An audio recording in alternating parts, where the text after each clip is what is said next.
আসসালামু আলাইকুম রাহমাতুল্লাহি ওয়া বারাকাতুহু। সম্মানিত ভিউয়ার্স,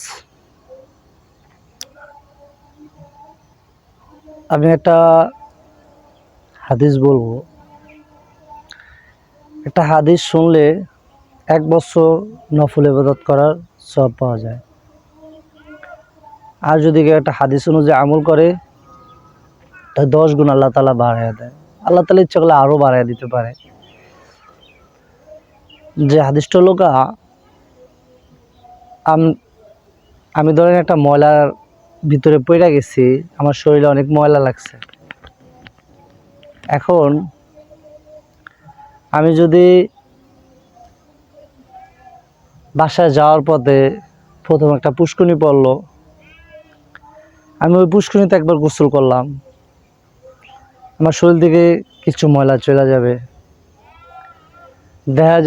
দেখা যায় যে আমি সামনে গেলাম, আর একটা পুষ্করণী পড়লো, আমি ওই পুষ্করণীতেও গোসল করলাম ভালো মতো, তা আরও কিছু ময়লা আমার শরীর থেকে চলে গেল।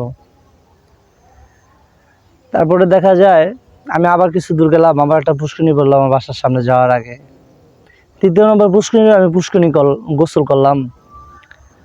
দেখা যায় তখন আমার শরীরের আরও কিছু ময়লা চলে গেল। তারপরে দেখা যায় যে কিছু দূর যাওয়ার পর আরেকটা পুষ্করণী পড়লো, ওই একইভাবে আবারও আমি গোসল করলাম, দেখা যায় আরও ময়লা চলে গেল। 5ম নম্বর পুষ্করণীটা দেখা যায় আমি সামনে গেলাম পর পড়লো, আমি ওখানে গোসল করলাম, দেখা যায় এখন আর আমার শরীরে কোনো ময়লাই থাকবে না। ঠিক কোনো ইমানদার মুসলমান বান্দা যদি ইখলাসের সাথে 5 ওয়াক্ত নামাজ আদায় করে, আল্লাহ তাআলা তার গুনাহগুলো এভাবেই মাফ করে দেয়।